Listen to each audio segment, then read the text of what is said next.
ചില പേഷ്യൻസ് ഒക്കെ വന്നു കഴിഞ്ഞാൽ പറയാറുണ്ട് ഗ്യാസ് തലയിലൊക്കെ കയറുന്നു, തലകറക്കം വരുന്നു, അസ്വസ്ഥത ഉണ്ടാകുന്നു എന്നൊക്കെ. ഈ ലക്ഷണങ്ങൾക്കൊക്കെ ഒരു കാരണം മാത്രമാണോ ഉള്ളത്?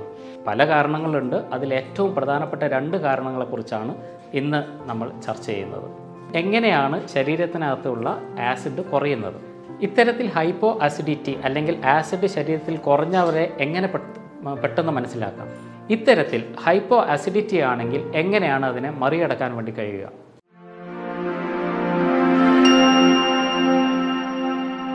ഹായ്, ഞാൻ ഡോക്ടർ ഷിംജി, CMO പ്രകൃതി സൗഖ്യം, കാഞ്ഞങ്ങാട്. ഗ്യാസ് ട്രബിൾ അനുഭവിക്കാത്ത ആരാണുള്ളത്? നമ്മുടെ ദൈനംദിന പ്രവർത്തനത്തെ ഏറ്റവും കൂടുതൽ ബാധിക്കുന്ന പ്രധാനപ്പെട്ട ഒരു ബുദ്ധിമുട്ടാണ് ഗ്യാസ് ട്രബിൾ, അല്ലെങ്കിൽ നെഞ്ചെരിച്ചൽ, അല്ലെങ്കിൽ ബ്ലോട്ടിംഗ്, വയറ് നിറയുക തുടങ്ങിയ പ്രശ്നങ്ങളൊക്കെ. ഇത്തരം പ്രശ്നം നമുക്ക് വരികയാണെങ്കിൽ ആ വന്ന ഗ്യാസ് പുറത്തേക്ക് പോകുന്നത് വരെ, ബർപ്പിംഗ് ആയിട്ടോ തികട്ടിയിട്ടോ അല്ലെങ്കിൽ കീഴ്വായു ആയിട്ടോ പുറത്തേക്ക് പോകുന്നത് വരെ നമ്മൾ വളരെയധികം അസ്വസ്ഥരായിരിക്കും. ചില പേഷ്യൻസ് ഒക്കെ വന്നു കഴിഞ്ഞാൽ പറയാറുണ്ട് ഗ്യാസ് തലയിലൊക്കെ കയറുന്നു, തലകറക്കം വരുന്നു, അസ്വസ്ഥത ഉണ്ടാകുന്നു എന്നൊക്കെ. മറ്റു ചിലർക്ക് ഹൃദയത്തിലേക്കാണ് ഗ്യാസ് കയറുന്നത് എന്നൊക്കെ പറയാറുണ്ട്. ചിലരൊക്കെ MRIയും അല്ലെങ്കിൽ ECG ഒക്കെ ചെയ്ത് വരുന്ന ആൾക്കാരുമുണ്ട്. എല്ലാ ടെസ്റ്റുകളും ചെയ്ത് ഒരു കുഴപ്പമില്ല എന്ന് പറഞ്ഞ് മാനസികമായിട്ടുള്ള പ്രശ്നങ്ങളാണെന്ന് കൺക്ലൂഷനിലേക്ക് എത്തിച്ചേരുന്ന ആൾക്കാരും ഉണ്ട്. പക്ഷെ പൊതുവായി നെഞ്ചരിച്ചിലായാലും ബ്ലോട്ടിംഗ് ആയാലും മറ്റുള്ള ഗ്യാസ് ട്രബിൾ ആയാലും കൊടുക്കുന്ന മരുന്ന് ജലൂസിലായിരിക്കാം. എല്ലാ അസുഖത്തിനും ഒരു മരുന്ന്. പക്ഷേ പലപ്പോഴും ജലൂസിൽ കഴിക്കുമ്പോൾ ഈ സിംറ്റങ്ങൾ ഒരു പരിധിവരെ കുറയാറുണ്ടെങ്കിലും പിന്നീട് കൂടുതൽ ശക്തമായി അടുത്ത ദിവസങ്ങളിൽ പ്രത്യക്ഷപ്പെടുന്നതായിട്ടും കാണാം. എന്തുകൊണ്ടാണ് ഈ പ്രശ്നങ്ങൾ വരുന്നത്? ഈ ലക്ഷണങ്ങൾക്കൊക്കെ ഒരു കാരണം മാത്രമാണോ ഉള്ളത്? ഇതാണ് ഇന്ന് നമുക്ക് പരിശോധിക്കേണ്ടത്. ഇത്തരം ലക്ഷണങ്ങൾക്കൊക്കെ ഒരു കാരണമല്ല, പല കാരണങ്ങളുണ്ട്. അതിൽ ഏറ്റവും പ്രധാനപ്പെട്ട 2 കാരണങ്ങളെക്കുറിച്ചാണ് ഇന്ന് നമ്മൾ ചർച്ച ചെയ്യുന്നത്. അതിലേറ്റവും ആദ്യത്തേത് ഹൈപ്പോ ആസിഡിറ്റി. എന്ത് പ്രശ്നം വന്നാലും നമ്മൾ പറയുക ആസിഡ് കൂടി, ആസിഡിറ്റി ഉണ്ട് എന്നാണ്. പക്ഷേ പല ലക്ഷണങ്ങളും ഒരുപക്ഷെ ശരീരത്തിനകത്തുള്ള ആസിഡിൻ്റെ അളവ് കുറയുന്നത് കൊണ്ടായിരിക്കാം. എങ്ങനെയാണ് ശരീരത്തിനകത്തുള്ള ആസിഡ് കുറയുന്നത്? നമ്മുടെ ശരീരത്തിൽ ആസിഡ് ഉണ്ടാക്കുന്നത് പെരൈറ്റൽ സെൽസ് എന്ന് പറയുന്ന സെല്ലിലാണ്. ഈ പെരൈറ്റൽ സെൽസിന് ഏതെങ്കിലും തരത്തിലുള്ള ഇൻഫ്ലമേഷൻ വരികയാണെങ്കിൽ ആസിഡിൻ്റെ സെക്രീഷൻ ഉണ്ടാകില്ല. ഇത്തരത്തിൽ ആസിഡിൻ്റെ നിർമ്മാണം തടസ്സപ്പെടുത്തുമ്പോഴാണ് പലപ്പോഴും പലർക്കും ഈ പറയുന്ന അസ്വസ്ഥതകൾ ഉണ്ടാകാറുള്ളത്. എന്തുകൊണ്ടാണ് ഇത്തരം പെരൈറ്റൽ സെൽ ഡാമേജ് അല്ലെങ്കിൽ ബ്ലോക്കേജ് ഉണ്ടാകുന്നത്? ശരിയായ ഒരു കാഴ്ചപ്പാട് അതിൽ വരുന്നത് എച്ച് പൈലോറി എന്ന് പറയുന്ന ബാക്ടീരിയയുടെ അളവ് വരുന്ന വ്യത്യാസമാണ്. എച്ച് പൈലോറി ശരീരത്തിനകത്തുള്ള ആസിഡിൻ്റെ അളവ് കുറക്കാനും സഹായിക്കുന്ന ഒരു കാര്യമാണ്. ഇത് മുൻപേ തന്നെ ഹെൽത്ത് മേഖലയിൽ ചർച്ച ചെയ്യപ്പെട്ടുകൊണ്ടിരിക്കുന്ന ഒരു വസ്തുതയുമാണ്. റീസെൻ്റായിട്ട് നമ്മൾ മനസ്സിലാക്കിയ വേറൊരു കാര്യം കൂടിയുണ്ട്.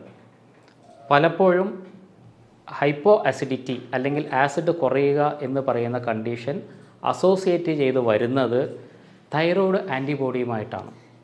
ശരീരത്തിൽ തൈറോയ്ഡ് ആൻറ്റിബോഡി റിയാക്ഷൻ ഉള്ളവർക്ക് ഹൈപ്പോ ആസിഡിറ്റി അല്ലെങ്കിൽ ആസിഡിൻ്റെ സെക്രീഷൻ കുറഞ്ഞു വരുന്നതായിട്ട് ക്ലിനിക്കൽ റിസർച്ചസിൽ വ്യക്തമായിട്ടുണ്ട്.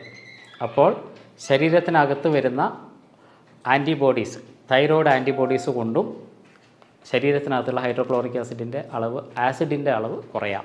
ഇത്തരത്തിൽ ഹൈപ്പോ ആസിഡിറ്റി അല്ലെങ്കിൽ ആസിഡ് ശരീരത്തിൽ കുറഞ്ഞവരെ എങ്ങനെ പെട്ടെന്ന് മനസ്സിലാക്കാം? ഭക്ഷണം കഴിച്ച് ആദ്യം പ്രശ്നമൊന്നും ഇല്ലെങ്കിലും ഒരു 20-25 മിനിറ്റൊക്കെ കഴിയുമ്പോഴായിരിക്കും ഇവർക്കുള്ള അസ്വസ്ഥതകൾ വർദ്ധിക്കുക. ഇത്തരത്തിൽ ഭക്ഷണം കഴിച്ച് ഒരു 20 മിനിറ്റിന് ശേഷമാണ് നിങ്ങളുടെ അസ്വസ്ഥതകൾ വരുന്നതെങ്കിൽ അത് ഹൈപ്പോ ആസിഡിറ്റി ആവാനുള്ള സാധ്യതയാണ് കൂടുതൽ. നമുക്കെങ്ങനെ ഹൈപ്പർ ആസിഡിറ്റി ആണോ അല്ലെങ്കിൽ ആസിഡ് കൂടിയത് കൊണ്ടാണോ അല്ലെങ്കിൽ ആസിഡ് കുറഞ്ഞത് കൊണ്ടാണോ പ്രശ്നം ഉണ്ടാകുന്നതെന്ന് മനസ്സിലാക്കുന്നത് എന്താണ് അതിൻ്റെ ടെസ്റ്റ്? ബേക്കിംഗ് സോഡ ടെസ്റ്റ് ചെയ്യുക വഴി നിങ്ങൾക്കുള്ളത് ഹൈപ്പോ ആസിഡിറ്റി ആണോ എന്ന് നിങ്ങൾക്ക് തിരിച്ചറിയാം.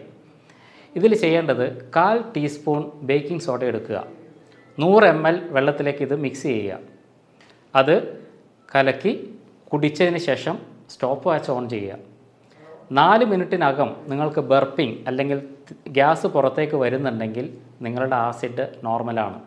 കാരണം ബേക്കിംഗ് സോഡയിലുള്ള ചില കെമിക്കൽസ് സ്റ്റൊമക്ക് ആസിഡുമായി ചേർന്ന് പ്രവർത്തിക്കുന്നതിൻ്റെ ഫലമായിട്ടാണ് ബർപ്പിംഗ് അല്ലെങ്കിൽ പുറത്തേക്ക് ഗ്യാസ് വരുന്നത്.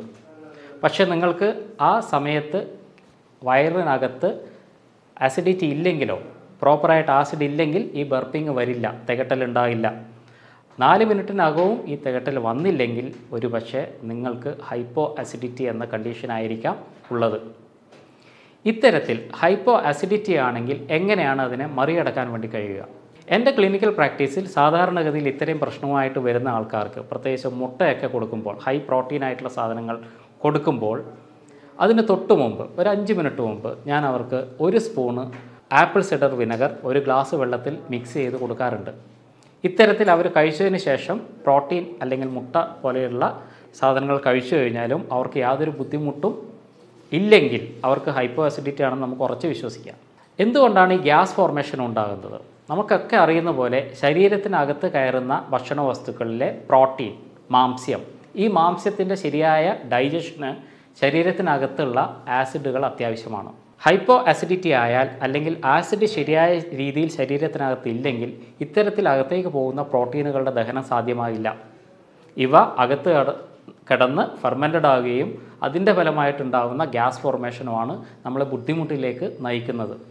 അതുകൊണ്ട് തന്നെ ആപ്പിൾ സിഡർ വിനെഗർ പോലെയുള്ള കാര്യങ്ങൾ, ആസിഡ് ക്യാരക്ടറുള്ള വസ്തുക്കൾ നമ്മുടെ ശരീരത്തിനകത്തുള്ള ഇത്തരം പ്രശ്നങ്ങളെ കുറക്കാൻ വേണ്ടി സഹായിക്കും. ആപ്പിൾ സിഡർ വിനെഗർ പോലെ നമുക്ക് ഉപയോഗിക്കാൻ പറ്റുന്ന മറ്റൊരു കാര്യമാണ് ലെമൺ കോൺസെൻട്രേറ്റ്സ്, അല്ലെങ്കിൽ ലെമൺ അടങ്ങിയ നാരങ്ങ അടങ്ങിയ കോൺസെൻട്രേറ്റുകൾ. അതേപോലെ തന്നെ ജിഞ്ചർ, പ്രത്യേകിച്ച് ജിഞ്ചർ കൂടി ചേർത്തിട്ടുള്ള മോര്, ഇതൊക്കെ നമ്മളെ ഇത്തരത്തിലുള്ള പ്രശ്നങ്ങളിൽ നിന്ന് മറികടക്കാൻ വേണ്ടി സഹായിക്കുന്നതാണ്. ഇപ്പോൾ നമ്മൾ ഡിസ്കസ് ചെയ്ത എല്ലാ ലക്ഷണങ്ങളും ഹൈപ്പർ അസിഡിറ്റിയിലും കാണിക്കാം, ആസിഡ് വർദ്ധിച്ച അവസ്ഥയിലും കാണിക്കാം. എന്തുകൊണ്ടാണ് ഹൈപ്പർ അസിഡിറ്റി വരുന്നത്? നേരത്തെ നമ്മൾ ചർച്ച ചെയ്തതുപോലെ പെരൈറ്റൽ സെൽസാണ് ഈ ആസിഡിനെ സെക്രീറ്റ് ചെയ്യുന്നത്. പെരൈറ്റൽ സെൽസിലുണ്ടാകുന്ന ചില ട്രിഗേഴ്സ്, അതിനകത്ത് വരുന്ന ചില സ്റ്റിമുലേഷൻസ് ആണ് ഇത്തരത്തിലുള്ള ഓവറായിട്ടുള്ള ആസിഡ് സെക്രീഷന് ഇടവരുത്തുന്നത്. എന്തൊക്കെയാണ് പ്രധാനമായിട്ടും ഹൈപ്പർ ആസിഡിറ്റിക്ക് കാരണമാകുന്ന കാര്യങ്ങൾ? അതിലേറ്റവും പ്രധാനം എച്ച് പൈലോറി തന്നെയാണ്. എച്ച് പൈലോറി ഈക്വലി ഹൈപ്പോ അസിഡിറ്റിക്കും ഹൈപ്പർ അസിഡിറ്റിക്കും കാരണക്കാരനാകുന്നു എന്നുള്ളതാണ്. അപ്പോൾ എച്ച് പൈലോറിയെ നിയന്ത്രിക്കുക എന്നുള്ളതും വളരെ പ്രധാനപ്പെട്ട ഒരു കാര്യമാണ്. ഇതേപോലെ തന്നെ കോർട്ടിസോൾ അല്ലെങ്കിൽ സ്ട്രെസ് ഹോർമോൺസ്, കോർട്ടിസോൾ പോലെയുള്ള സ്ട്രെസ് ഹോർമോൺസുകളും നമ്മുടെ ഹൈപ്പർ സെക്രീഷന് സാധ്യത ഉണ്ടാക്കുന്നു. അതുകൊണ്ട് ഹൈപ്പർ അസിഡിറ്റി ഉള്ളവർ സ്ട്രെസ് മാനേജ്മെൻറ്റ് ചെയ്യേണ്ടതും വളരെ വളരെ അത്യാവശ്യമുള്ള കാര്യം തന്നെയാണ്. ഇനി നിങ്ങൾക്ക് വന്നത് ഹൈപ്പർ അസിഡിറ്റി കൊണ്ടുള്ള പ്രശ്നങ്ങളാണെങ്കിൽ എങ്ങനെ അതിനെ മറികടക്കാം? എച്ച് പൈലോറിയെ നിയന്ത്രിക്കാനുള്ള ഏറ്റവും നല്ല മാർഗ്ഗങ്ങളിലൊന്ന് ബ്ലാക്ക് ക്യുമിൻ സീഡ്സ് അല്ലെങ്കിൽ കരിഞ്ജീരകമാണ്.